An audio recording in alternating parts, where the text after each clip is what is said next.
Cruise Control streams live every Saturday starting at 10 a.m. Eastern. Watch us live on Facebook and YouTube. Details are in this podcast's episode information. This is Cruise Control. Your on-air automotive magazine with co-hosts Fred Staab and Les Jackson. Everything you need to know about new and used cars. Industry news. We'll fix or repair your car on the air. Fasten your seatbelts and let us take the wheel. Now, your ride is about to begin. Because you're on Cruise Control. Cruise Control. Cruise Control. And welcome to Cruise Control, your on-air automotive magazine. Oddly enough, it's mine too, and it's the other guy, Fred Staab, you're about to see and hear. This is your on-air automotive magazine, and as a magazine, we have a lot of stories. Yeah, we sure do, Les, and there's quite a range of stories this week, and we're going to start with oil briefly. Dipping below $100 a barrel this week. Yep. Last time I checked, Brent crude now was back up to $107.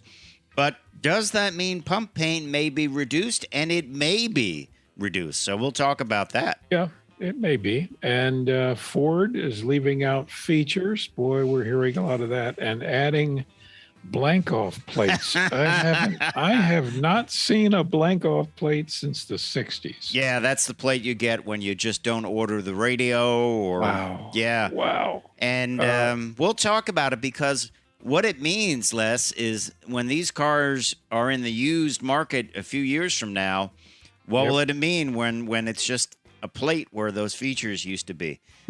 We'll talk about that. And could Audi be talking about getting into the pickup truck business? Well, a journalist asked a question, just a crazy question, shouted it out to the Audi boss, and he actually gave a real answer, and it could be surprising.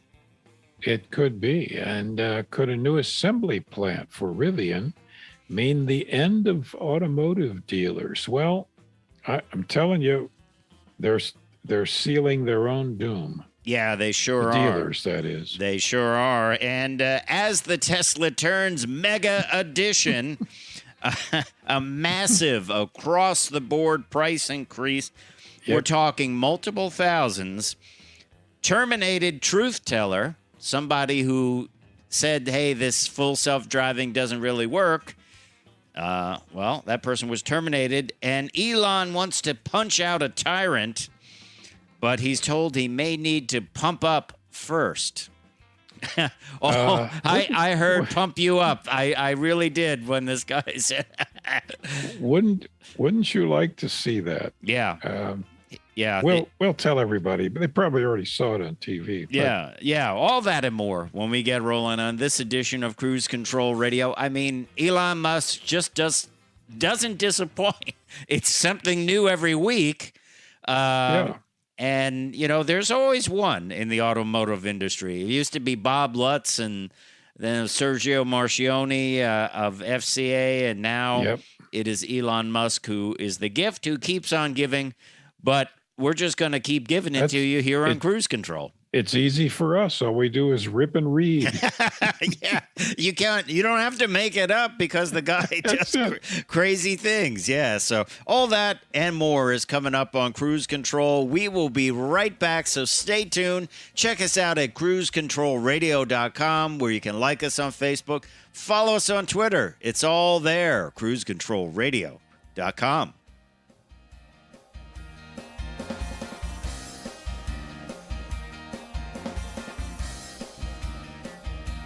Cruise Control is your on-air automotive magazine. Check us out at cruisecontrolradio.com. Cruise Control. And welcome back to Cruise Control, your on-air automotive magazine. I'm Fred Staab. The other guy you're about to hear is none other than Les Jackson. And yes, indeed. We're going to... I'm actually not at my desk. I'm at the oil pump. You're at the oil pump you put in your backyard, too. That's right. Waiting for it to climb past $1,000. Well, it's interesting this week, Les. oil actually briefly dropped below $100 a barrel. As I said during the open, Brent crude was at 107 last time I checked. At its peak, it had hit $123 per barrel. And, of course, gasoline, by me, I know is running about $4.39 a gallon. Has it changed by you at all? About the same. I actually filled up earlier in the week at 403. Wow. I actually deal. felt like I was getting a deal. Exactly.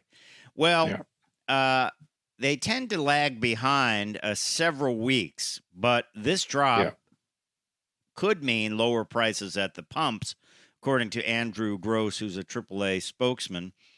I guess it depends. It's sort of like the oil industry took a hit, and then they've kind of, certain suppliers have stepped up to replace Russian oil, and I guess that means the market is kind of settling a little bit, right? Well, yes, but there are some other factors because we have we have different oil industries in different countries. Yeah. So and the U.S. oil industry, we produce all but just a few percent of what we use, and it's very. I'm quite angry about this. It's very irritating, to say the least, that the government, the Congress, isn't forcing our oil companies, which reduced oil production in the U.S. before COVID started, or when it started, by 13%. Because people weren't buying it. They didn't want to. And they have held it there until this past Christmas, and they're still reducing by 8%. Interesting. And no Congress, which of course is paid off by the oil lobbyists, hasn't jumped on them, because 8% more oil production means we wouldn't have to get any foreign oil. Right. So we don't know. So who's to blame here? We don't know what's going to happen in Ukraine and how long it's going to go on for. But worldwide, it's just so dicey. Yeah. So interesting, though. Perhaps a little bit of reduced pain at the pump, but what do we have coming up? And not too long from now, but we have the beginning of summer, don't we? And the prices always go up during that time. They always go up because travel goes up, and the demand increases. But so personally, I think we'll be down to the mid threes by May. Okay. I'm, just sort of guessing. It's an educated guess, but it's a guess. All right. Well, the good news is that means a little less pain at the pump. Supply has been good. I haven't found any shortages anywhere. No, me neither. But the numbers have always been up easily over $4. And I tell you what, just like it pays to shop around for a car, guys, use gasbuddy.com or websites like that. I mean, I see certain stations in my area charging $5.50 for a gallon of gas when you can go and get it for $4.39. Why pay more? The gas is the same, and that person's just taking your money, right? That's right. And remember, if you have a vehicle that generally uses premium, you don't have to use premium for the time being. You can use 87 octane. Your engine will not be harmed. It must run properly by law. Mm-hmm. It's been built into the computers for 25 years. Yeah. Save some money. Right. It basically just dials back the tune a little bit. That's it. Little less performance. Interesting, before we've said this on Cruise Control, Mazda is one of the manufacturers that actually lists horsepower on premium and horsepower on regular. So, it's not going to hurt your engine. It can't. In any way, shape, or form. So, hey, you're listening to Cruise Control, your on-air automotive magazine. When we come back, we'll tell you about the return of blank-off plates in cars. Oh, my. Stay tuned to Cruise Control.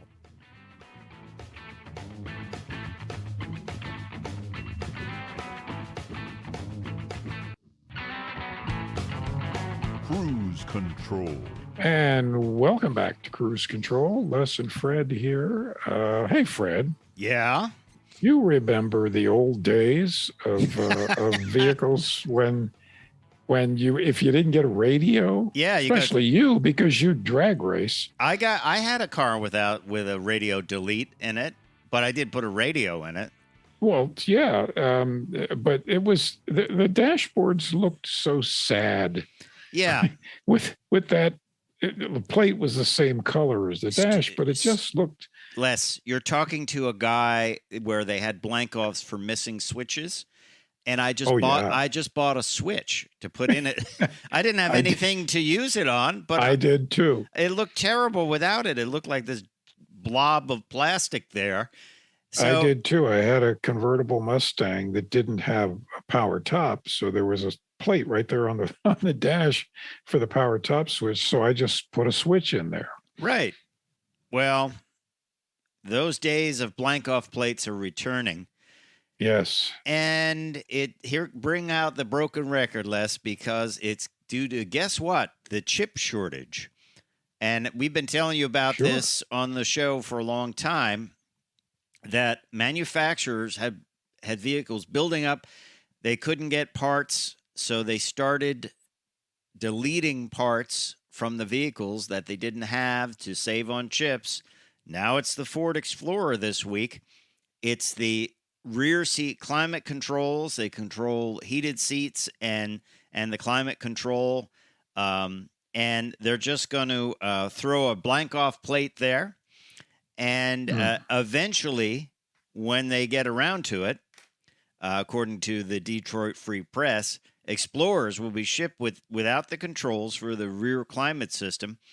And when they get around to it, theoretically, they will install these controls again. For the moment, Ford says customers are getting a $50 credit for, in the case of the F-150, for accepting it without auto stop and start. Which Harvard Business School weasel decides that it's a $50 value? I don't know. And I want their names. What is the guarantee that you will get these parts when they come in? None. You know, and as this article points out, this is going to be what they call a minefield in the future for used cars, because dealers are not going to go through and say, oh, well, this one never had the rear climate controls installed, or this one never got stop start again, but it does have the button for it, or this one, and so someone's going to bring it in and say, hey, I can't control my air conditioning, and they'll say, well, it doesn't have the controls for it, or hey, I've got the button for heated seats, but they don't seem to be working. Oh, well, that's because the parts are not there. But they'll still list those vehicles as having those features because, they're not going to go through and look at each vehicle. And so it creates problems for small car dealers, used car dealers, and things like companies like Carvana, because you got to call all this stuff out. And many people just won't return to the dealer to have them put in, and who knows if they ever will get them put in or be offered. Well, I'm willing to guess that 3/4 will never get them. And the problem is the value of the used car is based on those options. Right. Oh, which you got $50 for. Right. Right. Now, what you can do, because I've been an expert witness in a number of these cases, is you can sue them under Magnuson Moss, which we won't explain what that is. It's too complicated, but you can sue them because it's essentially a breach of warranty. Can you say I was sold an incomplete vehicle? Yeah. Yeah. Just the same as if someone said, "Oh, I forgot to put the starter on the engine." That's right. But it is a new vehicle, you have to sue the manufacturer. It's not the dealer's fault. Yeah. But this is going to backfire really bad. Yeah.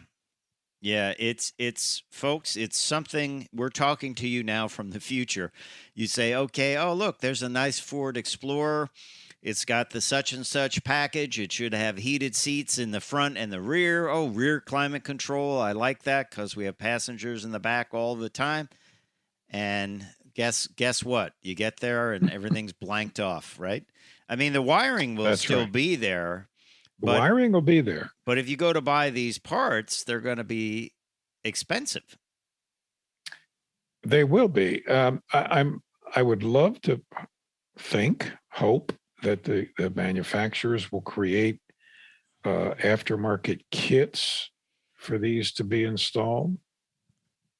But we don't. It's a hope. Yeah. Yeah. It's just something to think about for the future. If you are buying a vehicle that was made in the last couple of years, how long? When did the chip shortage actually start? It started in 2020, but it didn't show up until late 2020. Right. Good times all around, isn't it? It's been a real carnival. Yeah, exactly. Let's talk a little bit about an interesting thing that happened this week. And it has to do with Audi's CEO, Markus Duesmann. He was being interviewed by Autocar, and which is a European magazine. It was sort of a question shouted by a reporter as he was leaving the room about, hey, is Audi gonna get into the pickup truck business? And the response was, I can't promise that we will do one, but we're looking into it. Interesting, right? If they say that, then they mean they're going to do it. Well, you think about it, it's kind of ironic because large SUVs started out as pickup trucks. They thought we can make more money with large, creating a pickup truck and then putting a back on it so you can have a rear seat and a storage area, and hence the large SUV was born. They already had the whole infrastructure there of the pickup truck. We just had to basically add a cap on the back to make it into a large SUV. Of course, it's more sophisticated than that, but Isn't it ironic that they may be taking SUVs and making them pickup trucks? Variation on a theme. What's interesting is that pickups are so popular that brands that would never have considered it are considering it. Well, Volkswagen has talked about a pickup truck in the U.S. for a long time. True. And I would think they would probably be more, because in Europe, Volkswagen is a full truck lineup. They even have Class 8 trucks, which I found as one of the strangest things when I went to the truck show in Frankfurt to see a giant tractor trailer with a VW logo on the front. But I think they will do it. Yeah, I definitely think they will do it. And who knows? Maybe it will be like one of those sort of pickup trucks like Santa Fe, like I just reviewed, or the Honda Ridgeline. But I don't know. We put it in the comments. Would you like to see Audi build a pickup truck, and what would you base it off of? I think if they built a pickup truck with the VW brand, it would be based off the Atlas, and that would be a pretty handsome pickup truck, don't you think? I think it would, but my question is, would they be something that could sell in countries other than the U.S.? I don't know. I can't answer that. But the takeaway is we probably will see some kind of Audi Volkswagen pickup truck. Yeah.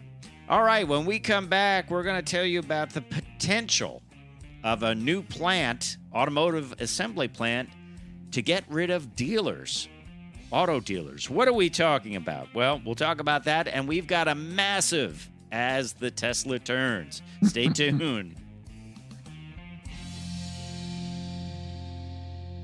We are live every Saturday at 10 a.m. Eastern. Watch us on Facebook and YouTube.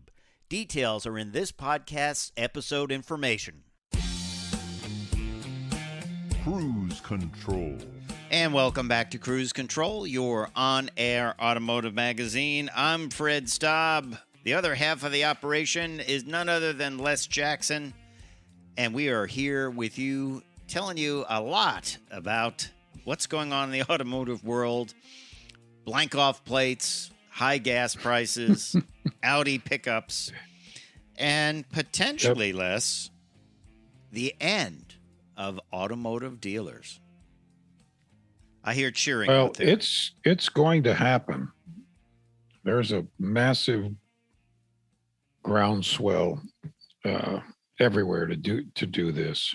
Well, they haven't made any friends during a time. Yeah, they feel it's their option to just gouge. I told you about the story of the $5,000 market adjustment to a Honda Civic. I also told friends last night, don't buy a new vehicle. They had one that's fine. It needs new tires. I said, get new tires.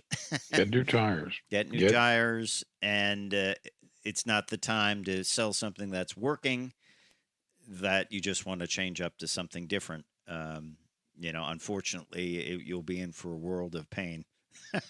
and they're like, okay, we'll wait. So, but anyway, let's talk about how these things seem disconnected, but we'll tell you how they are connected.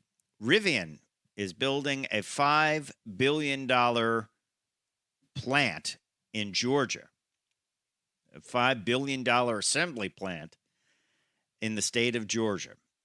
And what they want to do is make the idea of, we'll build this plant if you allow us to sell directly.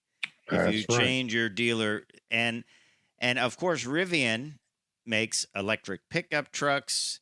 They're ramping up production. They've had their troubles. I mean, they had a problem where people had locked in a price, and they said, we're going to have to raise it because, things have changed since we've put this vehicle together as far as costs for parts and pieces. They also make a SUV based off of that pickup truck, all electric, nice vehicles, innovative designs. Mm-hmm. But they're saying to the state of Georgia, if we build this, we want to be able to sell directly to our customers and not have to go and have dealers. And, of course, the dealers are pushing back on this. But they said it would only involve electric vehicle manufacturers, not all dealerships. So I think it's an innovative tactic. And it puts these politicians in a good spot because, well, how can they say, well, oh, you know what, I'm going to block this plant that would bring 7,500 That's right. good paying jobs. And of course, as you know, if you bring in a plant that size, that means all the suppliers will be within 20 miles because it's just in time supply. So that could mean thousands and thousands of jobs, tens of thousands of jobs, and millions upon millions in tax revenue. Yeah. If They have a big lever there, don't they? They have some good leverage. Yep. Because you don't want to be the person that said, hey, so I'm sure the car dealer lobbyists are gearing up with they're going to try, junkets. but basically this is walking into the legislature and saying, well, I have a A deal you can't refuse. Yeah. It's HB 460. And it's interesting because what do you think? Do you think, not that they ever admit it to us, but do you think like GM and Ford and Stellantis would like to sell directly if they could? I believe they would. I believe so. And people say, well, where would you get your vehicle serviced? Well, you would get it serviced by actual factory people in a service center in the factory dealership, right? Or the dealers, the existing dealers, of course, who will sell used cars and service. They that's where they make their money. Yeah. They don't make it off of selling cars. Well, they are now, but they well, yeah. don't. If you just say, "Hey, it costs $10,000 more than the sticker," yeah, you make that $10,000. Yeah, and historically, the relationship between the manufacturers and the dealers has never been great. So they may see the emergence of electric vehicles as a good time to rethink this relationship, as a good time, and dealers aren't helping themselves now with helping themselves to those market adjustments. So really, this may be the future. We may see this as a lever to say, I will build that plant and bring those jobs in. The people that are working at the dealerships, as far as service and things like that, are not going to lose their jobs because they would just go and work for the company, right? That's right. And by the way, I was just past the National Auto Dealers Association headquarters this past Thursday and reminded myself that it's a big 12-story building, office building. And basically, they only occupy now about 2 floors. They used to occupy the whole building. Wow. They've been slowly, over the past 15 years, just dwindling away as a powerful influence. Yeah. Interesting. It could definitely change the way you buy a vehicle. And I think, I'd rather deal with the company. Wouldn't you rather deal with the company if you bought something and you had a problem here. And say, oh, we'll bring it in and, we'll fix it up, and it would end probably haggling. It would mean that buying a vehicle was buying a vehicle, if that's right. Sticker, and then could it lower prices? Well, we'll talk about what happened with Tesla, who does sell directly. I still don't understand how he was able to maneuver that in certain states. Yeah, which is a different conversation. The only thing left over is the used car trade-in thing.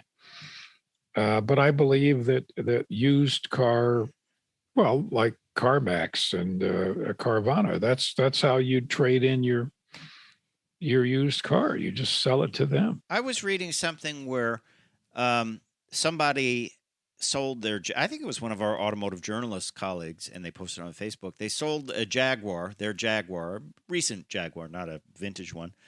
They said it was painless. The guy came, he walked all around it, took some pictures, started it up, said, I'm going to drive it for like 10 minutes. And he said, fine. He came back and he said, yep, sounds good. He put a sticker on the dash. He had the seller lock it up and gave him the keys, and he left it parked there in the street until the flatbed came the next day and picked it up.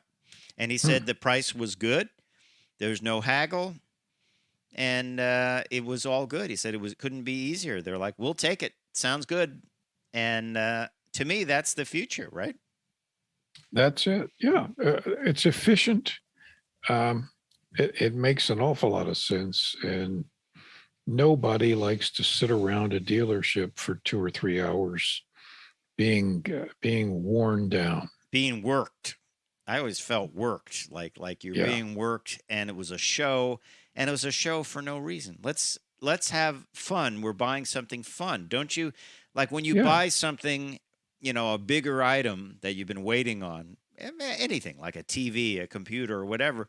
It's kind of fun. You get it, you select it, you order it, there it is, and then you learn about it. And I think that those hijinks at the dealer takes the fun away from it. I fully agree. And it's so much effort for them. It's like, why do this whole show when you could just sell it? Things like in your state, $1,000 to fill out paperwork. I mean, that's Right. That's wrong. That is wrong. I'll That's bring my own just- pen. Yeah. Right. Yeah. So I can go to the DMV and get my own license plates. yeah, exactly. So anyway, well, we'll talk about it. We'd like to hear what you think. Leave us a note on comments on our Facebook page or on any one of our social media outlets. We appreciate it when you leave us some feedback for that. But look into the future of buying a car. When we come back, the Mega Edition, as the Tesla turns. There's a lot going on this week, and it could get violent. So stay tuned.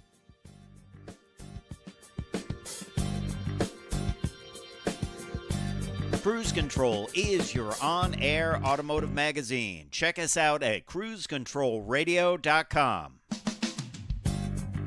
Cruise Control. Welcome back to Cruise Control. I don't have the violin. So just pretend you're listening to Hearts and Flowers.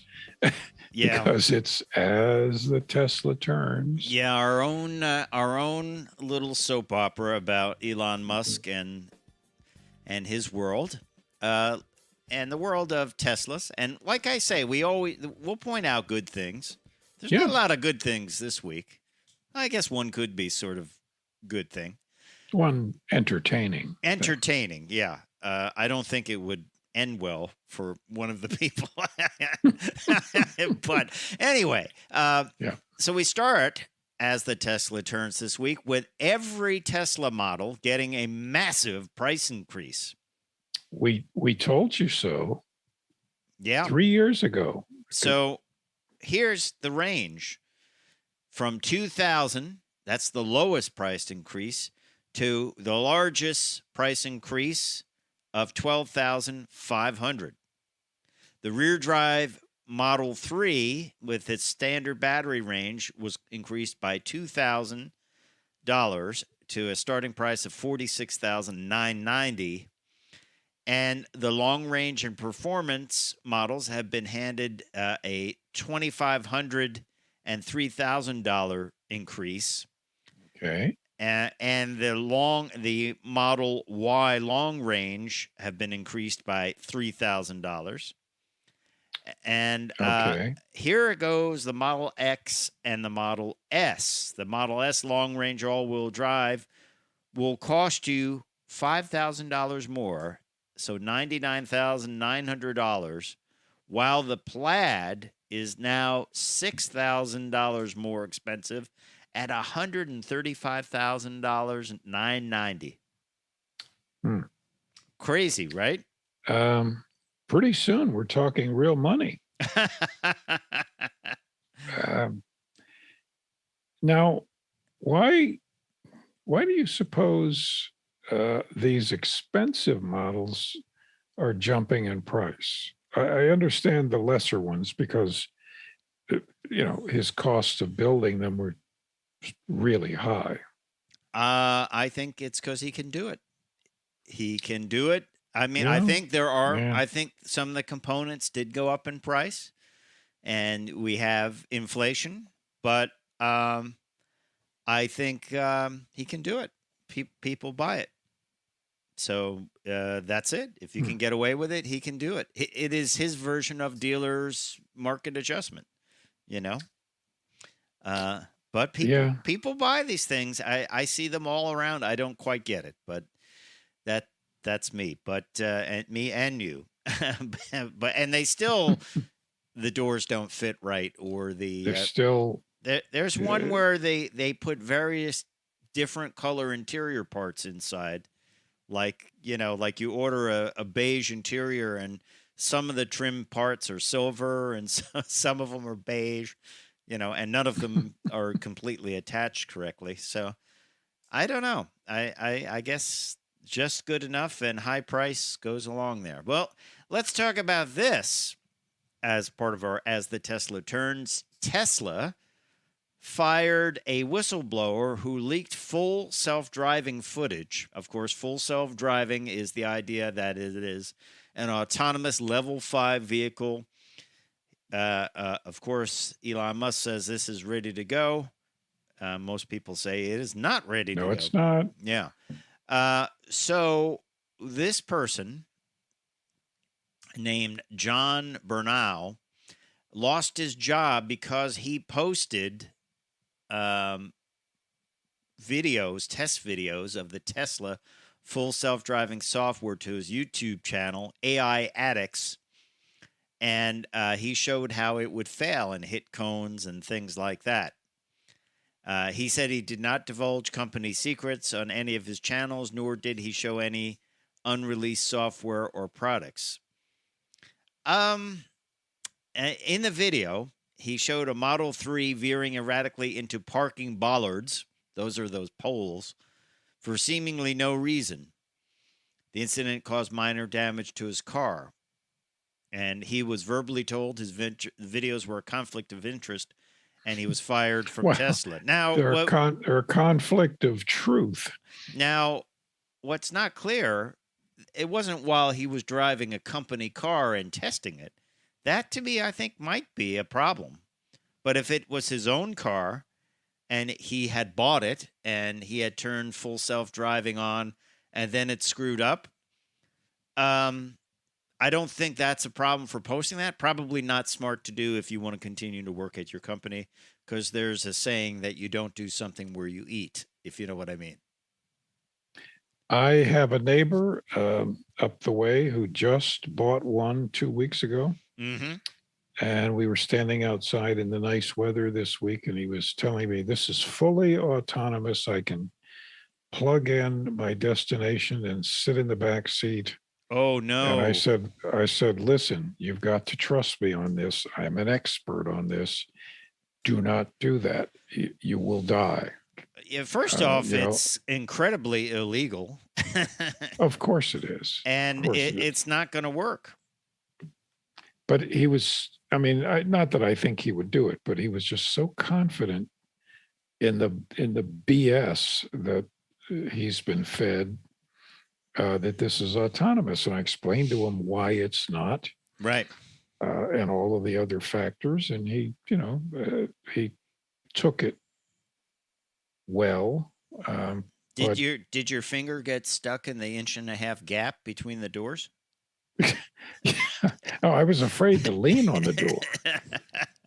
All right. Well, that was a cheap shot, but let's talk about this.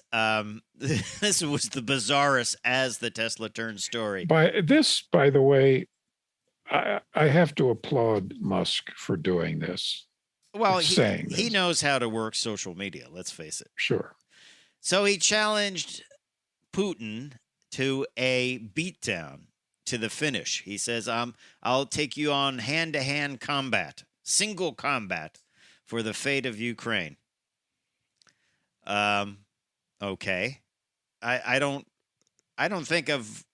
think Musk is a genius guy and very interesting. I don't think of him as a cage fighter, though. Do you?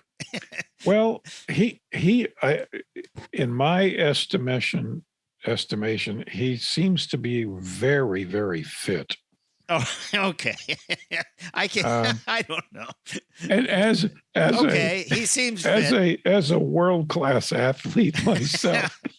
Well, that even makes me laugh.